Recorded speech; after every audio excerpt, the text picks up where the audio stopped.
Topic है हमारा जो इलेक्ट्रॉनिक डिस्ट्रीब्यूशन। और इलेक्ट्रॉनिक डिस्ट्रीब्यूशन में जो पहला क्वेश्चन है कि what is the half of maximum number of electrons in any shell if n is the orbit number. ठीक है, ये कह रहे हैं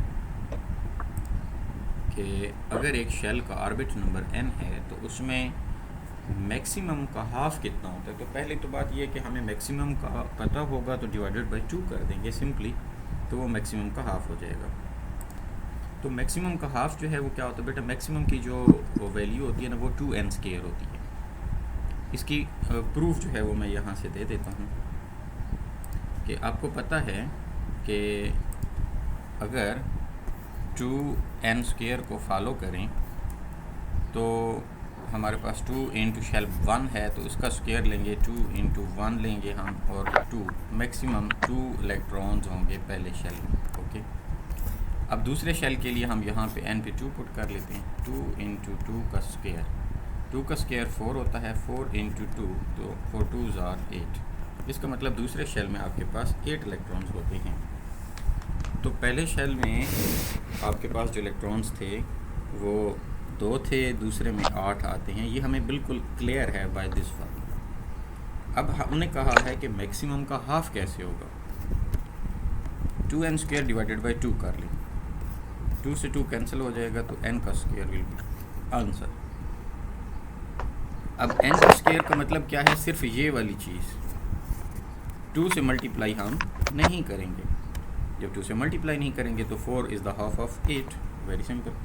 तो आपके पास जो एक्चुअल रिजल्ट होना चाहिए दैट विल बी क्या बोला, n का स्क्वायर। ये ठीक है आंसर, समझ लो। ओके बेटे, नेक्स्ट चलते हैं। Electrons occupy separate orbitals within the same subshell to reduce repulsion. हाँ, अब जाहिर है एक ही शेल में पड़े होंगे सब शेल में, तो वो क्या करेंगे, रिपेल करेंगे एक दूसरे को, उनकी रिपल्सिव फोर्सेस काम आएंगी। लेकिन अगर हम उन्हीं इलेक्ट्रॉन्स को यानी कि देखें तो वो इलेक्ट्रॉन्स इजीली फिटअप हो सकते हैं अपनी रिपल्शन को कम करते हुए अगर दूसरे ऑर्बिटल में चले जाएंगे। तो इसलिए हमारे पास जो इलेक्ट्रॉन्स होते हैं बेटा वो किस में जाते हैं, जैसे मैं कहूँ कि px है, py है और pz है, तो एक एक इलेक्ट्रॉन इनमें जाता है इंस्टेड के px के अंदर 2 इकट्ठे चले जाएं। ये प्रोसेस एक्सेप्टेबल नहीं है। ये ऐसा क्यों होता है, बिकॉज इनके अंदर रिपल्शन होती है और इनमें रिपल्शन मिनिमम हो जाती है। होपफुली कि आपको समझ गया। जी सर।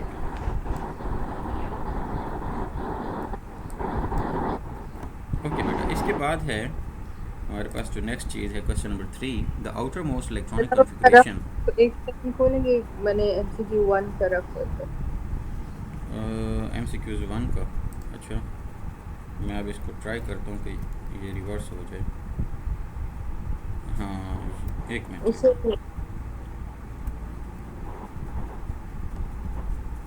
ये है बेटा। ठीक है, सही है। ओके, अच्छा ठीक है, अब हम चलते हैं ज़रा इधर।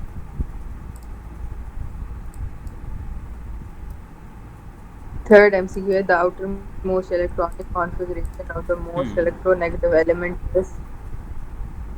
हाँ जी, अब वो कह रहा है the outer most configuration of the most electronegative element. Most electronegative कौन होते हैं, मुझे आप बताएं पहले, पीरियोडिक टेबल में कौन होते हैं? मोस्ट इलेक्ट्रोनेगेटिव जो आसानी से अपना दे देंगे। मेरे बेटे सोचो। नहीं, आसानी से ले लेंगे सर। हाँ, आसानी से ले लेंगे मीन्स कि उनकी अट्रैक्टिव पुल बहुत ज़्यादा होगी। तो मेटल तो दे देते हैं, लेफ़्ट वाले तो नहीं होंगे। पीरियोडिक टेबल के बिल्कुल टॉप राइट पे चले जाएं तो आपके पास कौन हेलोजेंस होती हैं। देखो ना, जो दूसरी हैं नियॉन, हीलियम, नियॉन, वो जो नोबल गैसेज हैं वो तो वैसे ही फील्ड होती हैं। तो वो जो इससे पहले वाला 7th ग्रुप है उनके अंदर S सब शेल के अंदर 2 होंगे और P के अंदर 5 होंगे। तो यही वाले हैं, सिंपल। यानी जिसमें P के 5 आ जाएंगे वो जो है आपके पास वो करेंगे। ओके, चलें जी बेटे, नेक्स्ट क्या है, the electronic configuration of that represents the D block elements. अब डी ब्लॉक एलिमेंट्स की इलेक्ट्रॉनिक कॉन्फ़िगरेशन कौन सी हो सकती है बेटा, जिसमें 3D और 4P चल रहे हों, या 4S, सॉरी 4S। ठीक है, तो इसमें देखें आप, ये 1s2 2s2 2p6 3s2 3, अब 3D 10 4sp के बाद ये p ऑर्बिटल आ गया, यहाँ नज़र आ रहा है। तो इसका सर मतलब मैं p आपको एक ऑर्बिटल, बात बताऊं, सर मुझे पिछला वाला एमसीक्यू नहीं समझ आया। ये वाला ओ मेरे बच्चे तो बताएं। तो चलो मैं अब आपको बता देता हूँ। अगर हम हेलोजेंस की बात करते हैं ना बेटे, हेलोजेंस जी सर। हेलोजेंस हैं 7th ग्रुप के मेंबर।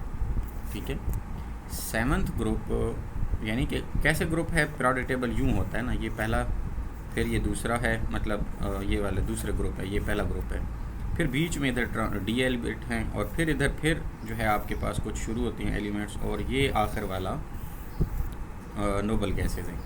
हम बात कर रहे हैं इस ग्रुप की, ये 7 ग्रुप है, ये पहला, दूसरा, यहाँ तीसरा, ये चौथा, ये पांचवा, ये छठा, और ये 7वां आता है। ठीक है, तो ये दो तो हैं S के अंदर, ये S1 है, ये S2 है, S ख़त्म हो गया।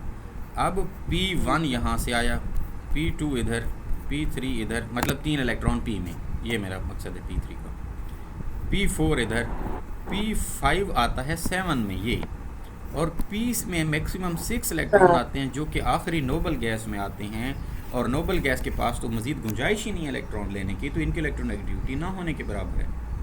तो कौन इलेक्ट्रोनेगेटिव रह जाता है, वो P5 वाला है। P5 वाला कौन है जी, ये फ्लोरीन क्लोरीन। अब फ्लोरीन को हम एग्जांपल ले लेते हैं, 9 इसका एटॉमिक नंबर है। फ्लोरीन 1s2 करता है, 2s2 करता है, पहले में सिर्फ 2 इलेक्ट्रॉन, तो बाकी 2 के बाद कितने रह गए, 7। तो दूसरे के S में आते हैं 2, और दूसरे के P के अंदर आते हैं 5। 5 और 2 कितने होते हैं, 7।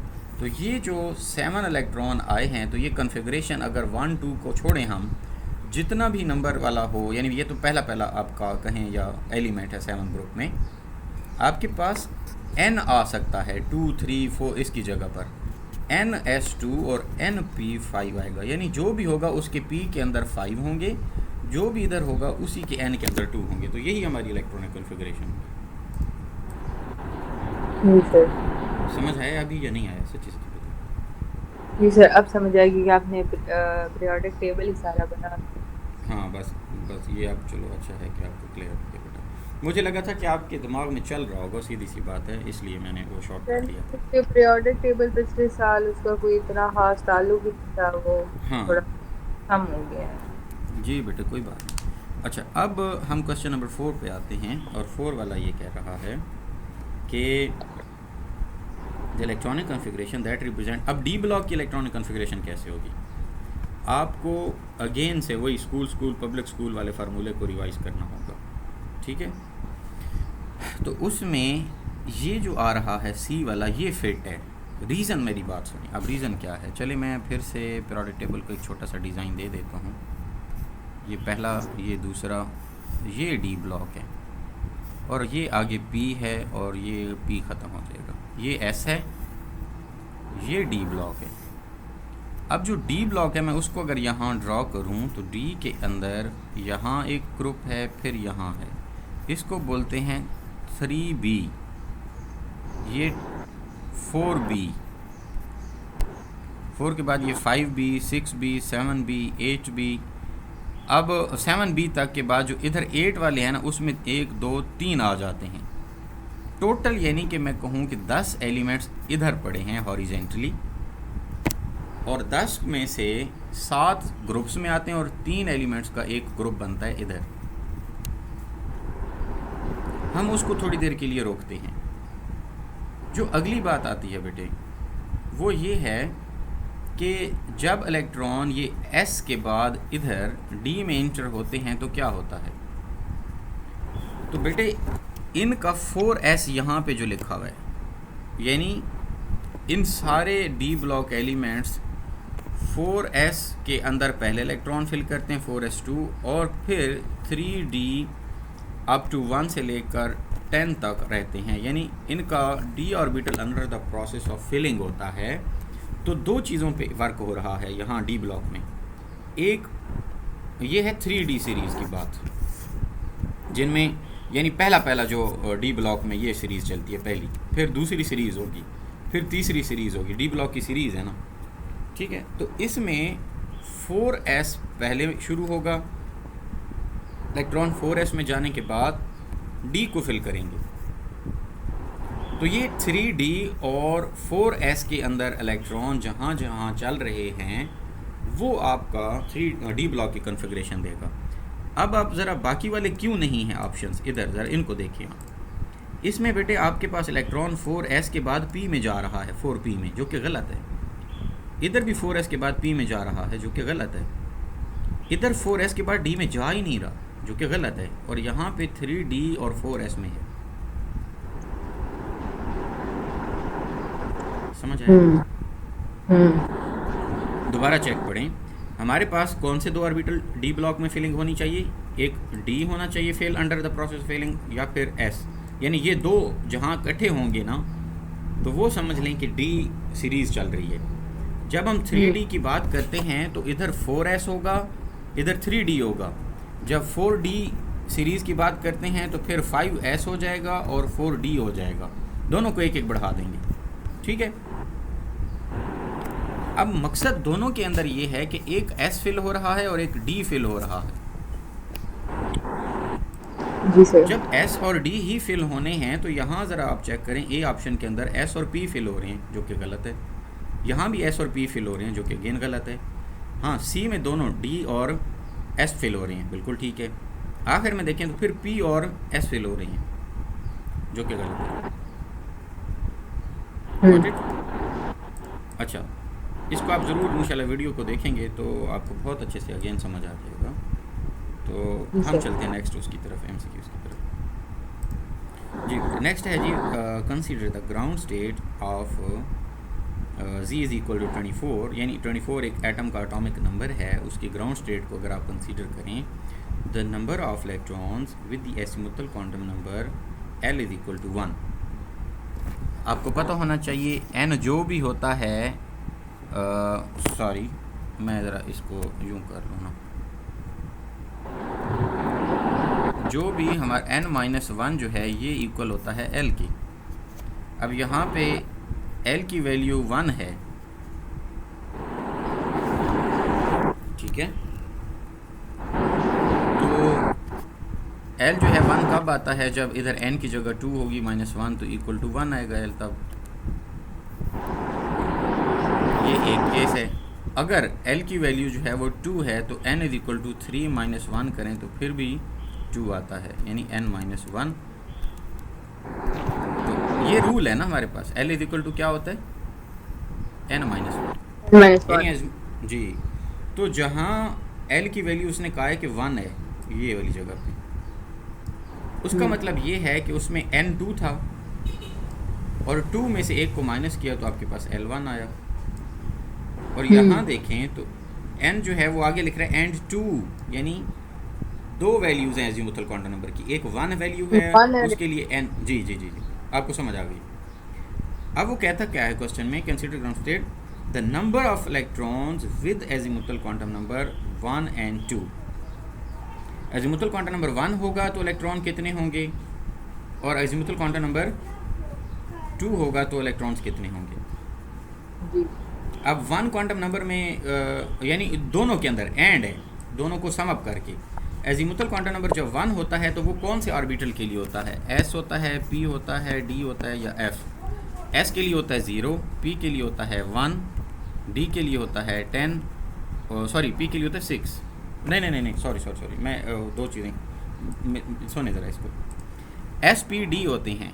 S के लिए L की जो वैल्यूज़ हैं वो 0, 1, 2 और 3 होती हैं। इलेक्ट्रॉन्स जो हैं 0 वाले में 2 आएंगे, इसमें 6 आएंगे, इसमें 10 आएंगे और इसमें 14 आएंगे। ये L की वैल्यूज़ हैं ऊपर वाली, और ये नीचे जो है वो इलेक्ट्रॉन्स लिखा हुआ है, यानी ES इलेक्ट्रॉन्स। ये इलेक्ट्रॉन है, उनमें कितने कितने आ सकते हैं।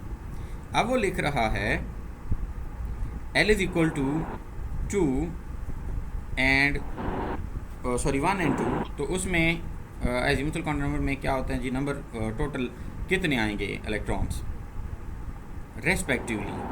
रेस्पेक्टिवली मीन कि पहले वाले केस में हम चलते हैं ज़रा। अच्छा, इसको एक मिनट बेटा, आपको ये तो पता है बेसिक नॉलेज कि एस के लिए एल की वैल्यू 0 है, पी के लिए 1 है, डी के लिए कितनी है 2 है, एफ के लिए 3, और इनमें कितने कितने इलेक्ट्रॉन देंगे ये लिखा है। अब हमारे पास इलेक्ट्रॉनिक कॉन्फ़िगरेशन जो 24 वाले की है वो ये है कि 1s2 2s2 2p6 3s2 3p6 4s2 और 3d4, गिनो ये 24 होते हैं।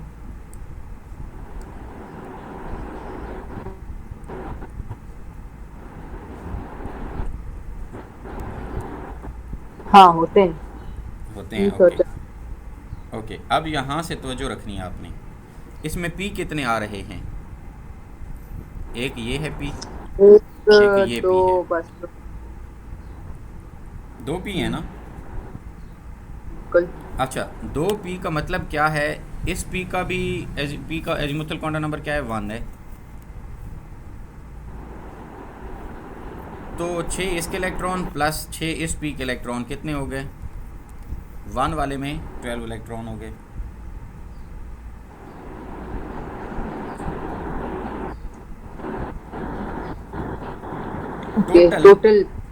टोटल जिनका एजीमुथल क्वांटम नंबर 1 है वो पी वाले ऑर्बिटल हैं, तो टोटल पी कितने हैं, पी 2 हैं, और हर में 6 इलेक्ट्रॉन आएंगे तो टोटल 12 आ जाएंगे। बात समझ रहे हैं, ये बात समझ आई है बेटा। नूर देखे ना बच्चा, यहाँ पे 1s2 लिखा हुआ है, इसका मतलब इसका एजीमुथल क्वांटम नंबर 0 है, इसका भी 0 है, इसका 1 है, फिर 0 है, फिर 1 है। बोल देती हूँ, समझ आ गई तो तब फिर इसको एक्सप्लेन नहीं किया करो। ओके, तो फिर आपके एक्सप्रेशन मुझे ऐसे क्यों लगते हैं कि जैसे हाँ गुजारा हुआ है, ठीक है चलिए आगे ज़रा। नहीं मुझे समझ आ रही है। ओके, तो फिर डी में, डी का एजीमुथल क्वांटम नंबर कौन सा है, 2 है, तो 2 में कितने इलेक्ट्रॉन है, एजीमुथल क्वांटम 2 4 है, राइट। तो ये आंसर गलत है, हमारे पास ये पहला ऑप्शन ठीक है, 16 नहीं सॉरी 12 और 4 सी वाला। क्लियर, ये 12 और 4 वाला ऑप्शन अरेज कर दूं इसको।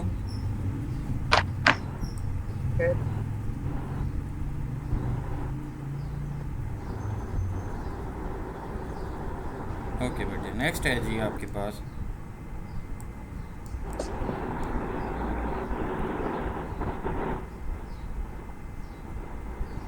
The magnetic quantum number of valence electrons of sodium. अब मुझे बताए सोडियम का वैलेंस इलेक्ट्रॉन किधर होता है,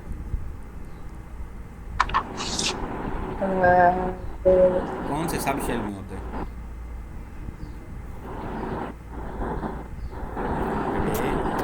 सोडियम आपके पास एस ब्लॉक से है। हाँ हाल ही नहीं की है। जब एस ब्लॉक से है तो इट मीन्स कि उसका आखिरी वैलेंस इलेक्ट्रॉन एस शेल में तो 0 में होगा। जब उसका सब शेल एस है, एस का तो अंदर मैग्नेटिक क्वांटम नंबर, तो फिर ऑटोमेटिकली ये चीज़ें 0 होती जाएंगी। ओके 0 है, हाँ ठीक है, वो तो 1 2 3 वाले से जी ठीक है, आगे चलें जी। An electron has a magnetic quantum number as -3। अब मैग्नेटिक क्वांटम नंबर कितना है, -3 है। What is its principal quantum number, सुने ज़रा, L is equal to n-1। अब n4 है, -1 करेंगे तो तभी 3 आएगा, और जो m होता है वो 0, प्लस माइनस l होता है। l आपके पास 3 है तो तभी -3m आएगा ना। जब -3m है वो ये पूछ रहा है तो उसने डायरेक्ट n जाके पूछ दिया है, यानी इधर से हम होते हुए l तक जाएंगे, l 3 होगा, और 3 कैसे आया, 3 4 में से 1 को माइनस करके आया, इसलिए n विल बी 4। भाई देखो ना, समझ आ गई। ओके आगे चलें, नेक्स्ट है जी। मैंने हाँ बोल दिया आपने, ठीक है चल रहा हूँ। If n plus L is equal to 6, अब दो चीज़ें हैं जी कि n प्लस एल रूल एक होता है जिसमें हम प्रिंसिपल क्वांटम नंबर और अजीमुथल को प्लस करते हैं, और जिसकी वैल्यू ज़्यादा आए ना, हम इलेक्ट्रॉन्स उसमें बाद में भेजते हैं, और जिसकी वैल्यू कम आए उसमें इलेक्ट्रॉन्स को पहले फिल करते हैं। अब वो कहता है कि n plus L is equal to 6, then the possible number of subshells would be. Subshells कितने हो सकते हैं वो यहाँ पे आपने बताने हैं। अब n प्लस एल रूल में आप वो कहता है कि जी इसकी वैल्यू, जैसे अब मैं एग्जांपल देता हूँ आपको कि n हमारे पास है 3, ठीक है, तो L will be equal to 2 जो कि 5 आता है, ऐसा नहीं है। अगर हम यूं करें ज़रा,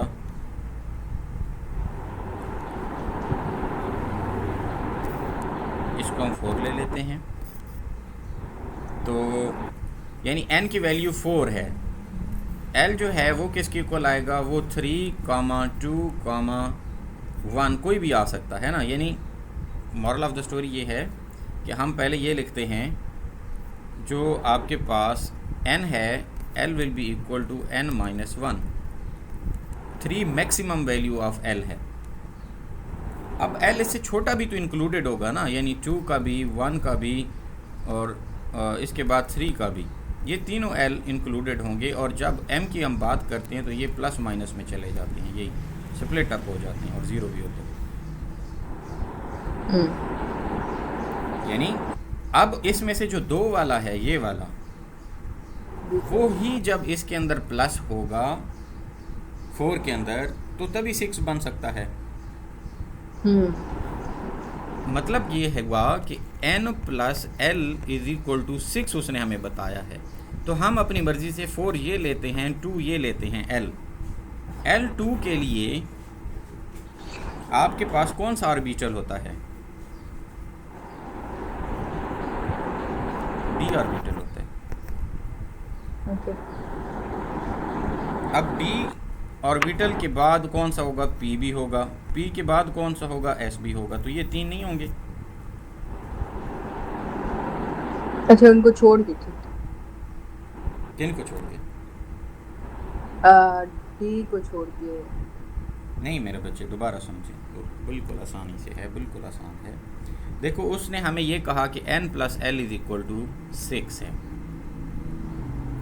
इसका मतलब मैंने वैसे फ़र्ज़ कर लिया खुद से कि अगर हम n की वैल्यू 4 लें यहाँ, तो d l की जो वैल्यू है वो ऑटोमेटिकली 3, 2, 1, 0 होंगी ना। अब बेटे इनमें से मैं कौन सी वैल्यू 4 के साथ प्लस करूं कि इक्वल टू, इधर क्या लिखूं कि इधर इक्वल टू 6 है, यकीनन 2 वाली। अच्छा, अब जब 2 किस वैल्यू के लिए होता है, जब d ऑर्बिटल होता है, ऐसे ही है ना। तो एक तो d ऑर्बिटल होगा ना 2 होने की वजह से, फिर उससे कम वाला भी होगा, p भी होगा, फिर उससे कम वाला 1 भी होगा, 0 भी होगा। इसलिए सब शेल क्या बने आपके पास, एक s है, एक p है, एक d है, 3 बन गए। इसको बेटे रीस्टेट मैं नहीं कर रहा, लेकिन जब आप देखेंगे तो आपको होपफुली क्या आइडिया हो जाएगा। ठीक है,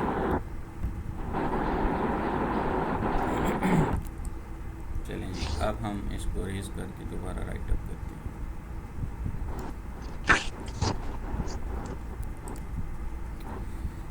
हैं। यहाँ जी n प्लस ये वाला हो गया। There is no difference between 2p and a 3p orbital regarding. अब भाई 2p और 3p के अंदर कोई फ़र्क नहीं होता। किस तरह से, शेप के अंदर उनकी शेप एक जैसी होती है। हाँ जी, तो अब शेप की वजह से इनके अंदर कोई चेंज नहीं होता, राइट। अब साइज़ भी इनका चेंज होता है। क्यों चेंज होता है, क्योंकि 2p जो है वो छोटे साइज़ का होता है और 3p बड़े साइज़ का है। कोई मसला नहीं, आगे 10th।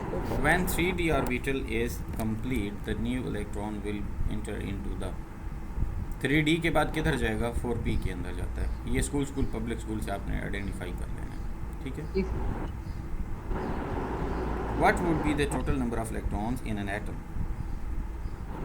having quantum number n is equal to 4 and the spin value is equal to half minus में? तो वो कह रहा है जब n की वैल्यू 4 है, टोटल नंबर ऑफ इलेक्ट्रॉन्स उस एटम के अंदर कितने होंगे? हमारे पास फार्मूला कौन सा था टोटल नंबर ऑफ या मैक्सिमम नंबर ऑफ इलेक्ट्रॉन्स का? 2n का स्क्वायर। n है 4 का स्क्वायर इंटू 2, फिर क्या होगा भाई? 4 का जो आपके पास स्क्वायर बनता है दैट इज 16 इंटू 2, ये 32 आते हैं एक मिनट टोटल इलेक्ट्रॉन्स। अब अगली जो बात है 32 तो वो हैं जिनमें आधों की स्पिन हाफ पॉजिटिव होगी और आधों की स्पिन माइनस हाफ होगी। तो विद माइनस हाफ वाली वो जब पूछता है तो that will B 16। Got it? तो -16 इसका आंसर है बेटा 16 कैसे है समझें पहले। टोटल हमने निकाल लिए 32 हैं। 32 में आधों की स्पिन आपके पास पॉजिटिव हाफ होगी, आधों की माइनस हाफ होगी। तो ये माइनस हाफ वाली वैल्यू स्पिन वैल्यू पूछ रहा है, तो वो ऑटोमेटिकली हाफ हो जाएंगे ना। 32 का हाफ 16। टेक्निकली ये 2n स्क्वायर की बजाय आपसे n का स्क्वायर पूछ रहा है कितना होगा, क्योंकि इसको हमने 2 से डिवाइड करना है। क्यों? क्योंकि आधे तो आपके पास पॉजिटिव हाफ स्पिन से घूमते हैं और आधे जो है वो माइनस हाफ स्पिन से घूमते हैं। समझ आई? That's all. तो लास्ट वाला क्वेश्चन है आपके पास, वो क्या कह रहा है? The 4 quantum numbers of the valence electrons of potassium atom are. अब potassium 4 quantum numbers of the valence electron of the potassium atom. अब जाहिर है पोटेशियम जो है वो K है, उसका जो आखिरी इलेक्ट्रॉन है वो 4s1 के अंदर है। तो इसके चारों क्वांटम नंबर क्या होंगे? n will be equal to 4। Understood है यहाँ से। n के बाद क्या होता है? l। l किसकी इक्वल होगा? s के लिए l की वैल्यू 0 होती है। जब l 0 है तो m विल आल्सो बी 0। इसके बाद क्या होता है? s spin quantum number that will be half. It could be positive negative. ये जब हम s की हाफ लिखते हैं तो इसका मतलब सिंगल इलेक्ट्रॉन कहीं से किसी स्पिन से भी घूम सकता है, इसलिए उसने जनरल टर्म जेनेरिक फॉर्मेशन में ये लिख दिया है 4 0 0 और हाफ। Got it? बस ये तो यहाँ तक ख़त्म हो गया। मेरे ख्याल से काफ़ी है, आगे पढ़ना है। सर आप बताएं। यार मैं अभी निकलना था और वो मीटिंग कैंसिल हुई, तो फिर अभी मैंने अगेन जाना है स्कूल के लिए, मुझे बुलाया हुआ था। मैं जाता हूँ और इस तरह शाम हो सकता है मैं आज घर भी चला जाऊँ। अगर नहीं जाऊँगा तो मैं आपको क्लास ले लूँगा आके। अगर मैं लेट फ्री हो गया तो फिर हम ऑनलाइन कर लेंगे इंशाल्लाह। ठीक है? ठीक है सर, नो प्रॉब्लम। आप इसको बेटे को वाइंड अप करो और कोशिश करें कि टेस्ट को खुद करने की कोशिश करें। रीज़न क्या है? क्योंकि यही कंसेप्ट आपको मैंने ऑलरेडी बताए हुए हैं।